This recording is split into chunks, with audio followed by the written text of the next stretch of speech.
una sa lahat. Justice for all the victims of Duterte's crimes in the Philippines! Justice! Kaliwat kanan ng kilos protesta ngayon sa tapat ng International Criminal Court sa The Hague, Netherlands para kay dating Pangulong Rodrigo Duterte. Pero mga galit kay Digong at meron ding supporters. Takot sila babalik ang mga Duterte. Mga lukaran. Sa gitna ng paglapag doon ng eroplanong sinasakyan ni Duterte anumang oras ngayong hating gabi. Ang magiging detention facility ni Digong nakaabang na rin sa kanya. Ang susunod na mangyayari kay Duterte, abangan maya-maya lamang. Magandang gabi, Pilipinas. Sa Frontline tonight. Ngayong biyaheng Netherlands na si Digong, Senator Bato de la Rosa handa rin daw sumama sa mga otoridad sakaling maglabas din ng arrest warrant sa kanya ang ICC. Vice President Sara Duterte tinawag na state kidnapping ang pag-aresto sa kanyang ama. Palasyo, umalma. Petisyon para pilitin ng gobyerno na pabalikin ng bansa si dating Pangulong Duterte, inihain ng dalawa niyang anak sa Korte Suprema.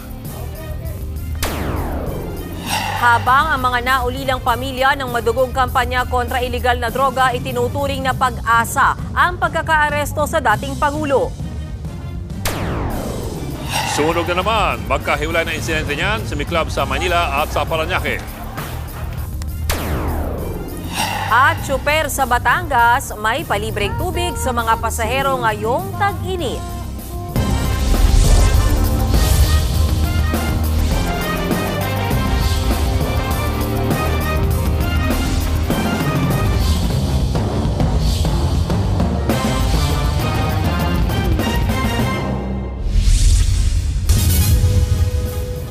Handa raw si Senador Bato de la Rosa na sumama sa mga otoridad sakaling maglabas din ng arrest warrant ang ICC laban sa kanya. Ang giit pa niya, hindi raw siya nagtatago. Sinabi yan ng senador kasunod ng naunang pag-aresto kay dating Pangulong Rodrigo Duterte. Anumang oras ngayong gabi inaasahang lalapag ang kanyang eroplano sa Rotterdam Airport sa the Netherlands. Hindi naman napigilan ni Senator Bato na ilabas ang sama ng loob niya sa gobyerno. Narito ang aking report.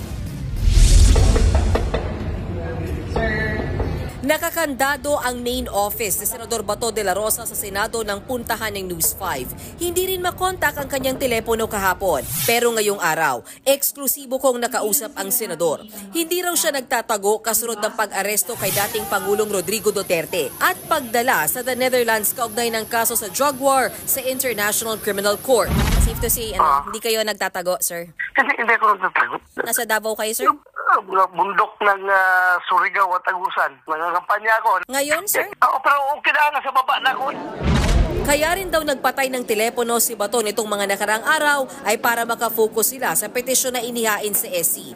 Ito rin daw ang dahilan na hindi siya nakasama sa Hong Kong event ni Duterte. Sabi ng senador, awang-awa siya sa nangyaring pag-aresto kay dating Pangulong Duterte. Tila daw ba basta na lang sinuko ng ating gobyerno si Digong. Naawa ko sa ating Pangulo. Sobra. Alam mo, mas excited pa or mas interesado pa yung Philippine government na mahuli si President Duterte kaysa ICC at saka sa sabi nilang Interpol. Tinuligsa din ng senador ang paliwanag ni Pangulong Bongbong Marcos na kailangang makipagtulungan ng ating gobyerno sa Interpol dahil may commitment tayo sa kanila. That's a very flimsy alibi. President ka ng Pilipinas, you can reject outright. Kung halimbawa, gawin mong rason yung Napolcom, yung Interpol na meron tayong commitment. As the President, you can reject outright. Masyado silang atat na atat. At gusto siya, na sila talaga interesado na mahuli. Huwag na nila gawing excuse yung Interpol na yan. Pero kahit pa ready si Bato na magpakulong, isa rin daw sa iniisip niyang posibilidad ay mamalagi muna sa Senado. May pinapatupad kasing courtesy na kapag nasa sesyon ang Senado, hindi pwedeng arestuhin ng senador habang nasa loob siya ng Senate compound. Kaya may pakiusap si Bato kay Senate President Jesus Escudero. Hindi niya muna ko i-surrender hanggat sa kaya niya habang hindi pa kami adjourn. Pwede naman niyang gawin yan. Sa ngayon, nakausap na raw ni Bato ang kanyang pamilya para maghanda sakaling maaresto siya. Ano sabi, sir? Sabi ko, my decision is to submit myself if a warrant is being issued. Okay naman sila. Sa huli, naglabas ng sama ng loob si Bato kay Pangulong Marcos sa pangako daw sa kanya noon na hindi makikipagtulungan sa ICC. Feeling betrayed. Feeling betrayed. Betrayal to the max. Sabi ni Bato, mabubuhay siya ng normal at tuloy ang kanyang pangampanya, may lumabas man na ICC warrant o wala.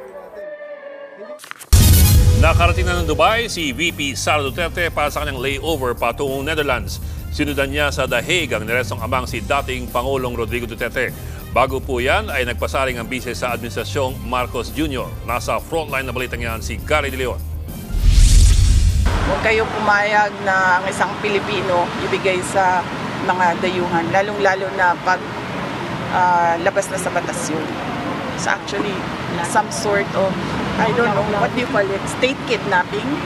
Yan ang itinawag ni Vice President Sara Duterte sa ginawang pag-aresto sa ama niyang si dating Pangulong Rodrigo Duterte para dalhin sa International Criminal Court sa The Hague, Netherlands. Git pa ng bise, eleksyon raw ang nasa likod nito. All because mukhang matatalo sila sa midterm elections dahil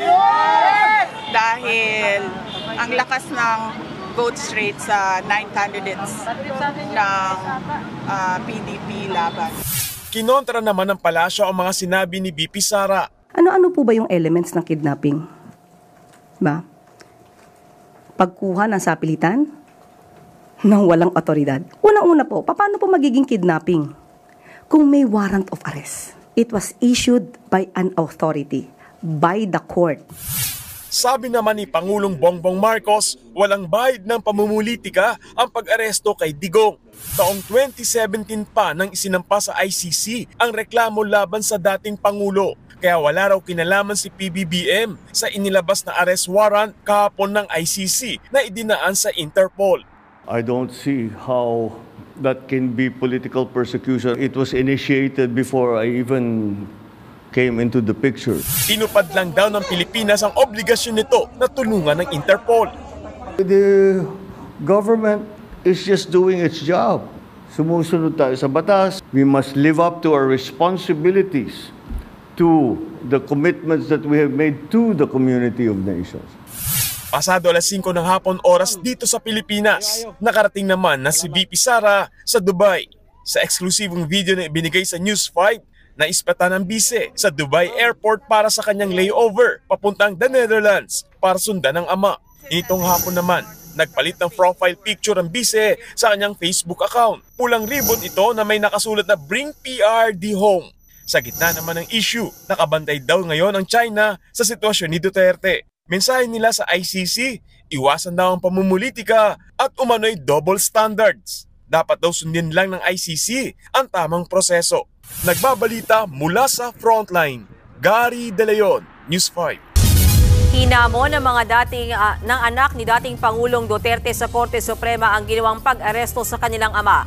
Giit nila, matagal nang walang jurisdiction sa bansa ang ICC dahil matagal na tayong kumalas dito. Nasa Frontline ng balitang yan si Camille Zamonte. Magkasamang dumating sa Supreme Court ang mag-amang sina Attorney Salvador Panelo at Attorney Paulo. Inihain nila ang petition for writ of habeas corpus kung saan petitioner ang bunsong anak ni dating Pangulong Rodrigo Duterte na si Kitty. Naghain din ng hiwalay na petition for writ of habeas corpus ang isa pang anak ng dating Pangulo na si Davao City Mayor Baste Duterte. Layo ng dalawang petisyon na hilingin sa Korte Suprema na pilitin ang gobyerno na palayain at ibalik sa Pilipinas ang dating Pangulo. Dinala sa Netherlands si Digong para harapin ang kaso sa International Criminal Court kaugnay ng crimes against humanity ng kanyang war on drugs. Naniniwala ang mga anak ng dating Pangulo na walang batayan ang pag-aresto dahil wala na raw jurisdiksyon ang ICC sa Pilipinas. Pwede lang daw pumasok ang ICC kung hindi na gumagana ang legal system sa bansa. Dapat din daw na dumaan sa extradition process si Duterte at bigyan ng pagkakataon na masagot ang reklamo laban sa kanya. Matagal na proseso yung extradition niya bago na desisyonan ng korte. Pero kita nyo naman ito, inamin ng gobyerno. Kailan nila natanggap yung Interpol Red Notice? Nung umaga. Tapos sa gabi wala na si Pangulong Duterte. So ibig sabihin hindi pinag-aralan, hindi verify, hindi sinukat laban sa batas natin kung dapat nga bang panagutin si Pangulong Duterte sa ICC. Giit pa ni Mayor Baste, hindi maayos na isinilbi ang arrest warrant at hindi rin daw nabigyan ng kaukulang medical attention at legal counsel ang dating Pangulo ng sapilitang umanong isakay sa eroplano. Iginiit naman ng Department of Justice na maayos at naging profesional ang law enforcement agencies sa pagsisilbi ng arrest warrant para matiyak na may due process ang dating Pangulo. Tinrato rin daw ng maayos ang dating Pangulo. Umaasa sina Panelo na agad natutugunan ng Korte Suprema ang kanilang petisyon. Sila ang lumabag ng batas. Kinuha nila pwersahan ang presidente. Isinakay nila sa eroplano laban sa kanyang kalooban. Dinala nila sa isang bansa. Ang gobyerno ay meron pa rin kasalanan kahit saan ka magpunta, you are still bound by your illegal acts. Pero para sa isang international law expert at alumnus ng Hague Academy of International Law, maaaring maibasura na nga ang mga petisyon na inihain ng kampo ni Duterte dahil nakaalis na ng Pilipinas ang dating Pangulo. Kung titignan mo, kung dapat bang pigilan, ano pang pipigilan natin? I mean, that's the simple way to look at the mootness of that. Ganyan din ang sinabi ng Malacanang.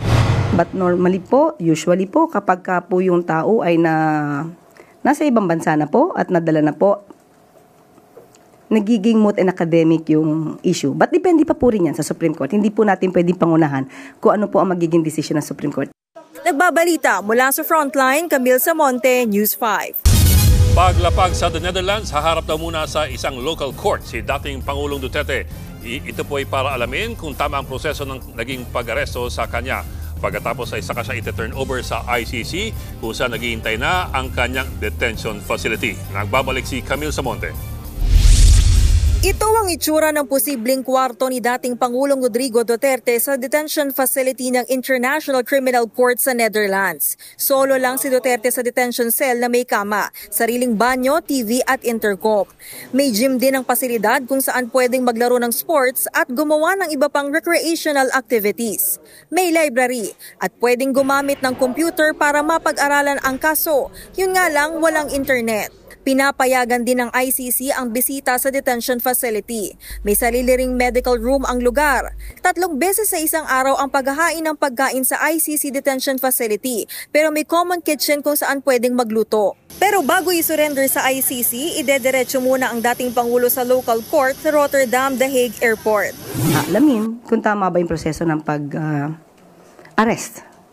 At kapag ka po na-validate, na sinabi naman na tama ang pagkakadala sa kanya sa bansang kung saan siya dadalhin, idadali na po siya sa The Hague, sa ICC. Kapag nasa kustodiyan na ng ICC si Duterte, gugulong na ang pre-trial kaugnay ng crimes against humanity of murder dahil sa drug war. May karapatan naman ang dating Pangulo na mag-apply ng pansamantalang kalayaan habang nakabinbin ang paglilitis ng ICC prosecutor. Walang impormasyon kung gaano katagal ang inaabot ng pre-trial. Oras na matapos ito, sakalang gagawin ang aktwal na paglilitis sa The Hague. Karaniwan ay isinasa publiko ang mga paglilitis ng ICC pero ikukonsidera rin kung makaaapekto ito sa kaligtasan at seguridad ng mga biktima at testigo sa kaso. Ayon kay ICC Assistant to Counsel Cristina Conti, naghahanda na ang mga biktima ng EJK oras na ipatawag bilang testigo. Paglilinaw naman ng ICC kapag guilty ang hatol ng prosecutor sa isang nasasakdal, hindi siya makukulong sa detention facility. Ililipat siya ng kulungan sa labas ng Netherlands para bunuin ang kanyang sentensya. Ayon sa palasyo, pwedeng umabot ng dekada ang sentensya ng ICC. Based on the law, the penalty could reach up to 30 years imprisonment. But it depends upon the defenses. Pwede rin namang ibasura ng ICC ang kaso. Nagbabalita mula sa Frontline, Camille Samonte, News 5. Handang sumunod ang House Quad Committee sakaling hingad sila ng ebidensya ng International Criminal Court para sa nakatakdang paglilitis kay dating Pangulong Rodrigo Duterte. Ayon sa mga lider ng Kamara, pinakikita ng pag-aresto kay Duterte ang importansya ng mga lumalabas sa kanilang mga pagdinig. Naka-public din naman daw ang mga Quadcom hearing kaya available ito sa lahat. Ang Quadcom ay binubuo ng mga komite sa Kamara na nag-iimbestiga sa koneksyon ng drug war sa EJK at sa operasyon ng mga pogo. Even the Philippines is no longer a party because of the withdrawal, the ICC has already acquired jurisdiction over this case. If they really want the testimonies, the official transcript, as well as other pieces of evidence, of course, in adherence to the subpoena, probably the committee will comply. Idinaan sa prayer rally ng mga Duterte supporters ang kanilang pagkondena sa pag-aresto kay dating Pangulong Duterte. Ang ilan mangiyak-ngiyak pa at nanawagang ibalik na sa bansa si Digong. Nasa frontline na balitang yan ng ating Mindanao correspondent, si Bril Montalvo.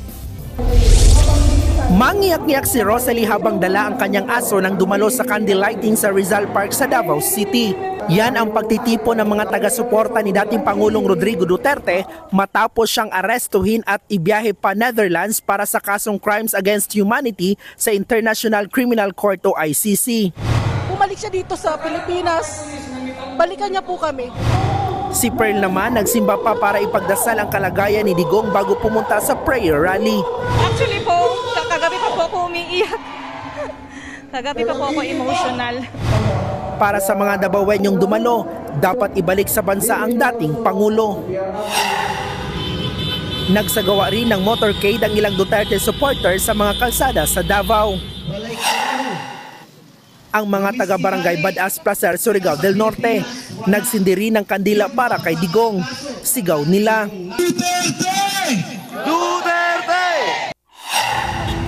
Ganyan din ang eksena sa bayan ng Isulan sa Sultan Kudarat. Nagmarcha ang mga Duterte supporter habang may hawak din kandila.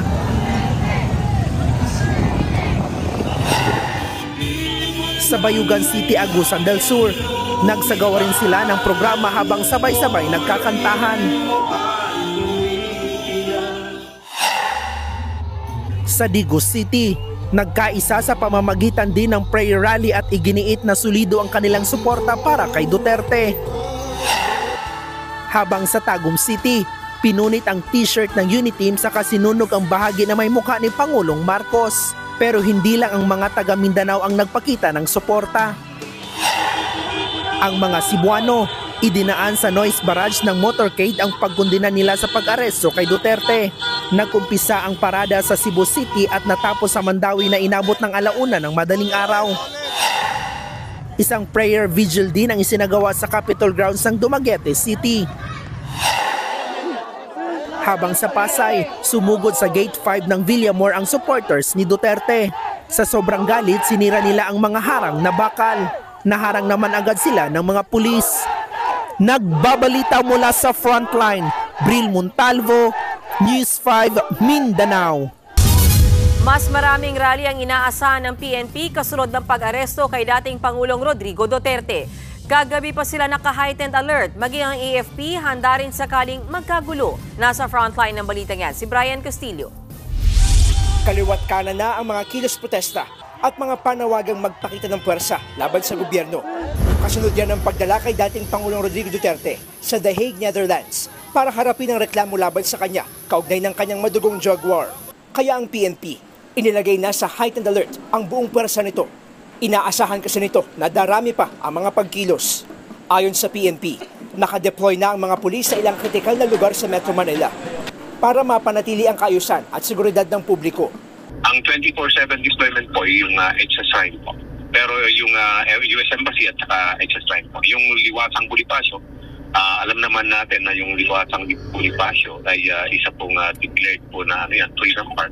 So may already available po tayo na personnel po doon na nakatutok. And round the clock po yung monitoring po natin. Ang Armed Forces of the Philippines naman, taniyak na nakahanda rin silang umaksyon kung kinakailangan sa oras na may banta sa kapayapaan at seguridad. Pinabulaanan din ng AFP ang mga espekulasyong may namumuong pagkilos sa kanilang hanay. Wala raw itong basihan at nananatili silang profesional at tapat sa chain of command. Sa huli, nanawagan ng Armed Forces sa publiko na huwag magpadalos-dalos at maging mahinahon. Hayaan na lang daw na gumulong ang legal na proseso para sa dating Pangulo. Nagbabalita mula sa frontline, Brian Castillo, News 5.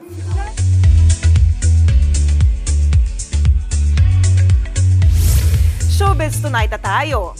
Under fire na naman ang K-drama superstar na si Kim Soo-yoon matapos siyang idawit ulit sa pagkamatay ng namayapang Korean actress na si Kim Seiron.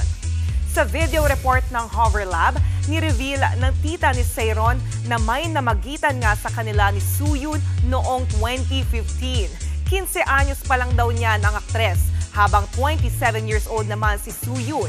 Ang chika pa, binayaran daw ng agency ni Soo-yoon na gold medalist ang 700 million won penalty ni Seiron sa kanyang drunk driving case noong 2022. Pero noong maghahanda na raw sa acting comeback ang aktres, nagpadala raw ang agency sa kanya ng notice na irereklamo nila si Seiron kung hindi niya mababayaran agad-agad ang 700 million won. Kinontak raw ni Seiron si Soo-yoon pero hindi raw siya sumasagot. Sinisi rin sa video report kay Soo-yoon ang depression ni Seiron na nauwi sa kanyang pagkamatay. Pumanaw si Seiron noong February 16, birthday yan na mismo ni Soo-yoon. Bumuelta naman ang agency ni Soo-yoon na gold medalist. Hindi totoo ang anilay malicious claims na ito. Hindi raw nila ito palalampasin kaya pinag-aaralan na nila ang legal actions para rito. Samantala, kinumpirma rin ng sikat na Korean entertainment media outlet na Dispatch ang relasyon umano nina Seiron at Soo-yoon. No comment pa dyan ang management ng aktor. More hot chika pa mamaya kaya dyan lang kayo mga kapatid. Susunod, mga kaanak ng mga pinatay sa madugong drug war, nabuhay ng loob, ngayong inaresto na si dating Pangulong Duterte. Lalaking Chinese na kinidnap at tinorture ng kapwa niya Chinese nasagip sa Pasay. Simpleng pustahan sa basketball sa Pangasinan na uwi sa saksakan. At dating Bambantarlac Mayor na si Alice Go sinampahan ng bagong reklamo. Magbabalik pa ang Frontline Tonight. Mga kapatid, Ed Lingao po, nasa Estados Unidos, Canada o saan mang dako ka ng mundo, manatiling may alam at may pakialam sa mga mainit na balita dito sa ating bansa. Simulan natin ang bawat araw sa tuloy-tuloy na balitaan sa Frontline. Mag-follow at mag-subscribe sa social media pages ng News 5.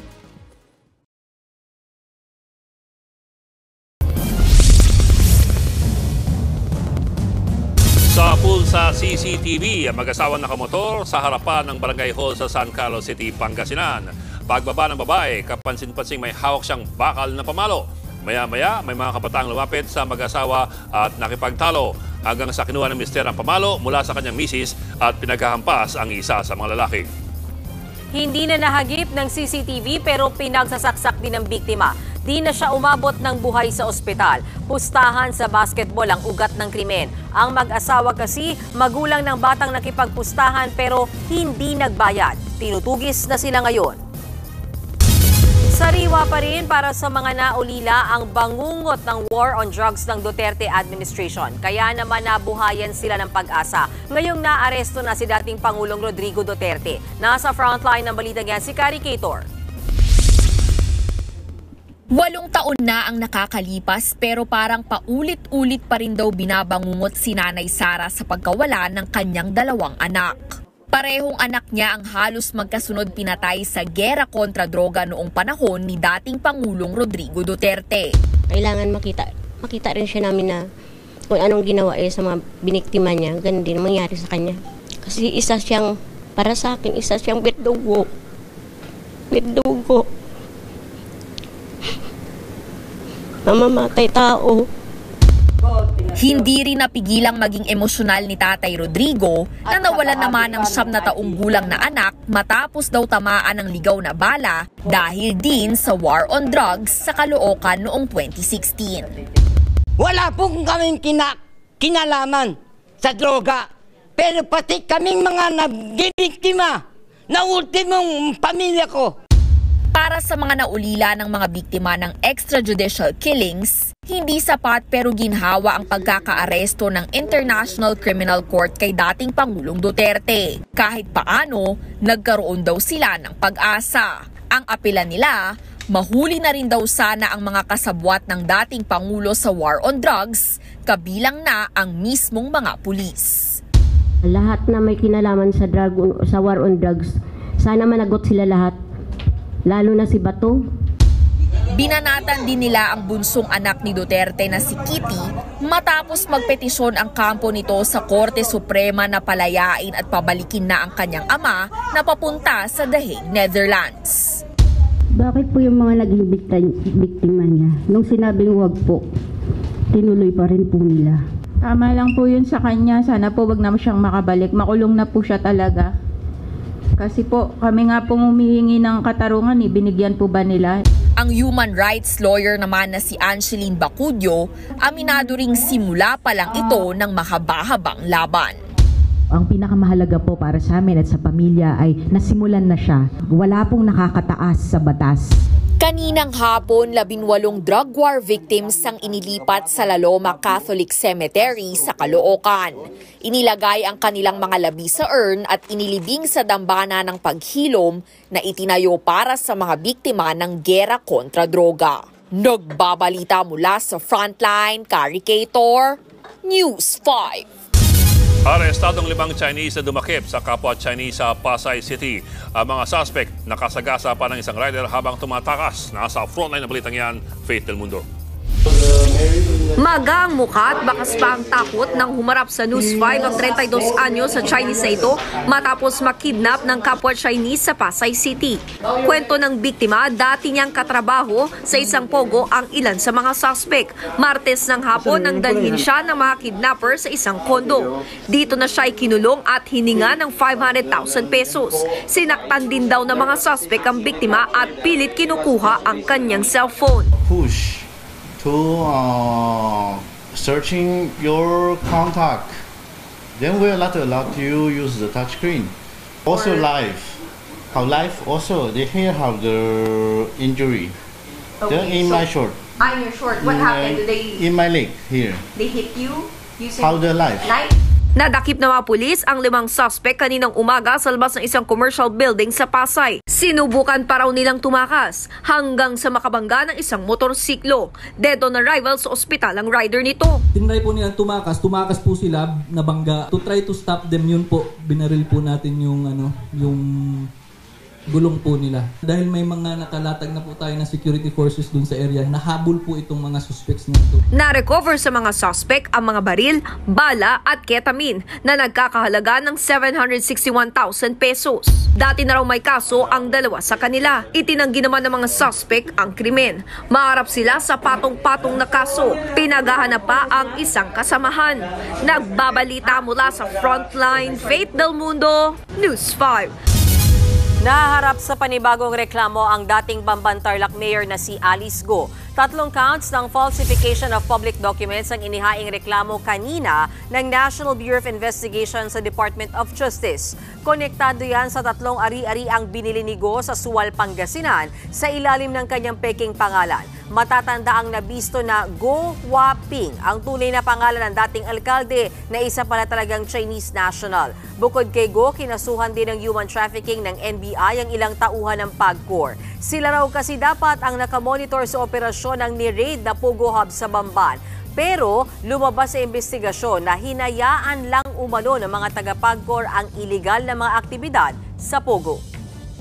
Magkano sir yung value sir ng properties? I'm not sure about the value of the property but malalaki itong property. Naging property ito ng operations nila sa Pogo.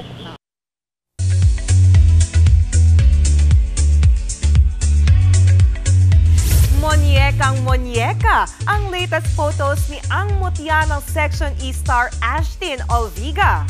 Sa kanyang IG post, looking young si Ashtin with her pink top and cheeks. O diba? Simple but gorgeous ang atake. Kaya naman ang netizens pinupusuan yan.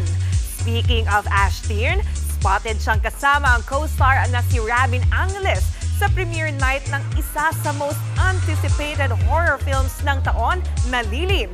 Bida rito sina Lumuhod Ka sa Lupa star at national winner for Best Actress sa 2023 Asian Academy Creative Award Heaven Paralejo at Raisa Senon.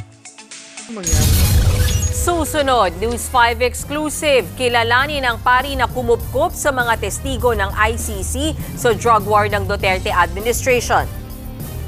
Sunog sa Manila, nagka-tensyon dahil sa kotse nakaparada sa tabi ng fire hydrant. At lalaki sa Cebu City kinagat sa tenga ng nakaalitang kapitbahay. Tutok lang mga kapatid dito sa Frontline Tonight. Mga kapatid, Bean Los Baños po. Nasa Europa o saan mang dako ka ng mundo, manatiling may alam at may pakialam sa mga maiinit na balita dito sa ating bansa. Simulan natin ang bawat araw sa tuloy-tuloy na balitaan sa Frontline. Mag-follow at mag-subscribe sa social media pages ng News 5.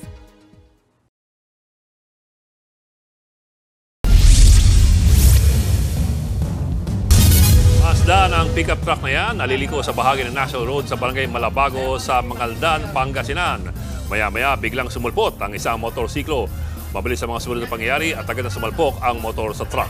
Parehas tumilapon ng magkaangkas na estudyante, pati helmet nila tumalsik. Agad isinugod sa ospital ang mga biktima. Iniimbestigahan pa kung sino ang may pananagutan sa disgrasyang yan. Eksklusibo nakausap ng News 5 ang paring kumupkop sa dalawang testigo ng International Criminal Court sa sinampang reklamo laban kay dating Pangulong Duterte. Nasa frontline ng balitang yan si Gretchen Ho. Sana mangyari pa to.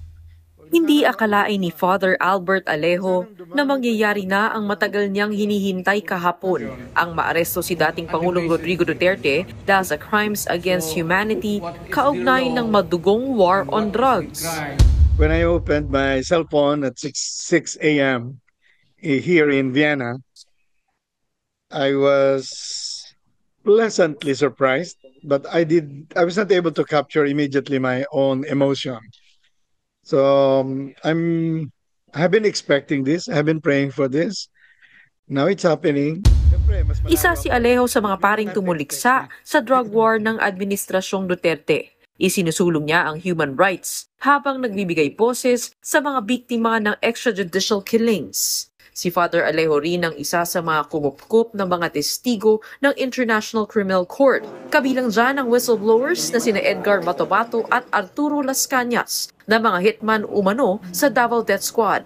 Si Matobato ang unang nagsiwalat ng mga pagpatay na iniutos umano ni Duterte. Si Edgar Matobato, nung nag-usap kami, sabi ko, anong gusto mong mangyari? Sabi niya, Father, dami kong kasalanan, dami kong napatay, at kasalanan ko yon. At handa akong parusahan ninyo, ibitay nyo ako, isilya electrica nyo ako, i-firing squad, dahil talaga namang marami akong napatay.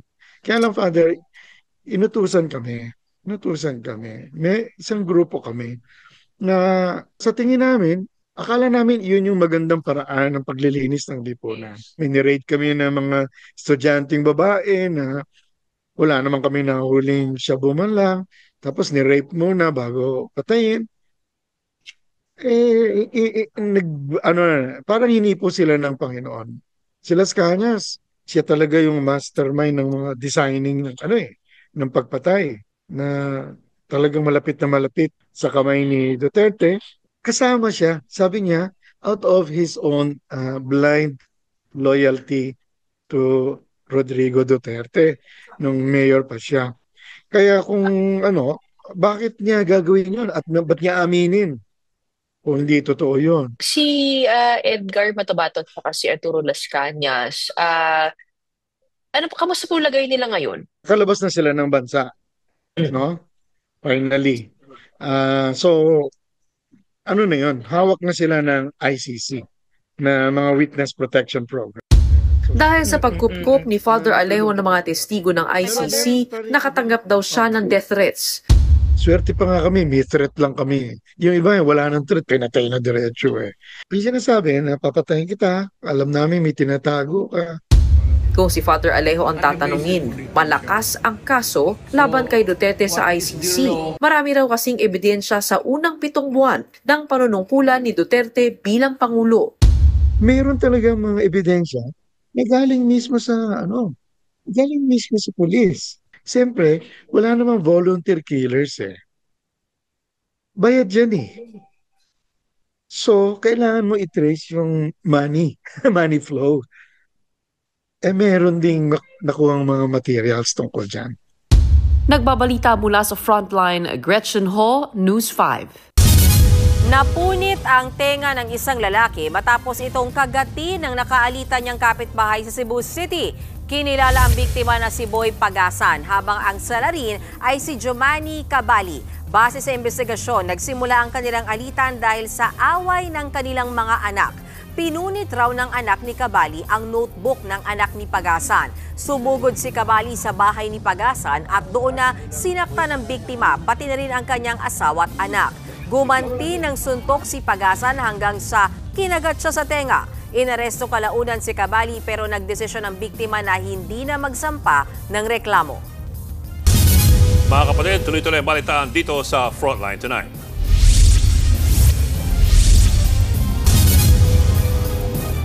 Mga kapatid, Ed Lingao po, nasa Estados Unidos, Canada o saan mang dako ka ng mundo, manatiling may alam at may pakialam sa mga mainit na balita dito sa ating bansa. Simulan natin ang bawat araw sa tuloy-tuloy na balitaan sa Frontline. Mag-follow at mag-subscribe sa social media pages ng News 5.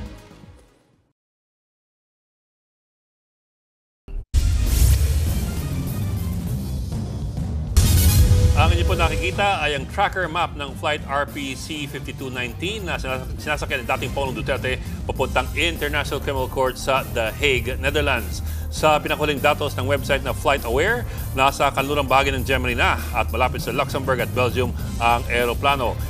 Inaasahang makakalapag sila sa Rotterdam The Hague Airport pasado alas 12 mamayang madaling araw. Mga alas 5 naman yan ng hapon doon. Sumiklab ang sunog sa Manila. Sa Santa Mesa, Manila, 70 pamilya ang apektado matapos masunog ang 40 bahay. Halos naubusan ng tubig ang mga bumbero kaya kumuha sila ng tubig sa San Juan River. Nagkainitan pa ang isang residente at ang mga bumbero dahil sa nakapark na sasakyan sa tabi ng isang fire hydrant. Hindi pa tukoy ang mitsa ng sunog pero nagsimula daw yan sa nakasaradong bahay. Sa Parañaque naman, sumiklab ang sunog sa isang residential area sa Sukat. Pahirapan din ang pagkapula sa apoy dahil isa lamang ang daan patungo sa mga nasusunog na bahay. Hindi rin maabot ng mga host ng fire trucks ang lugar. Inalam pang bilang ng mga natupok na bahay at ang mga apektadong pamilya.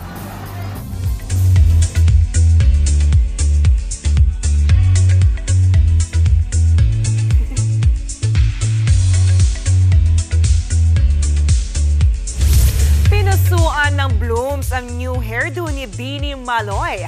Sa IG, may pa-hard launch ang singer ng kanyang blonde hairstyle. Pero sa caption ni Maloy, may nakalagay na #wig. Real man o wig lang, bagay raw sa kanya ang new look para sa ilang fans. Speaking of Beanie, kumasang ilang Blooms sa Blink Twice Dance Challenge. Nagpasalamat naman ang Nations girl group sa mga nakisayaw sa kanilang hit single. Advice nila, keep the good vibes para raw sumakses step by step. Recently, nakakolab ng Beanie ang Mexican singer na si Belinda para sa Dos Veces remix version ng Blink Twice. At yan ang latest and hottest sa Frontline Showbiz tonight. Ako si Jenny Alipon. Happy Wednesday, mga kapatid. At yan po ang 45 minutong paghimayos malagang headlines. Balitaan at diskusyon para sa paghubog ng matalinong opinyon. Kami yung kasangga sa pagbabalita. Ako po si Mayan Los Baños. Ako naman po si Ed Lingao. Magandang gabi.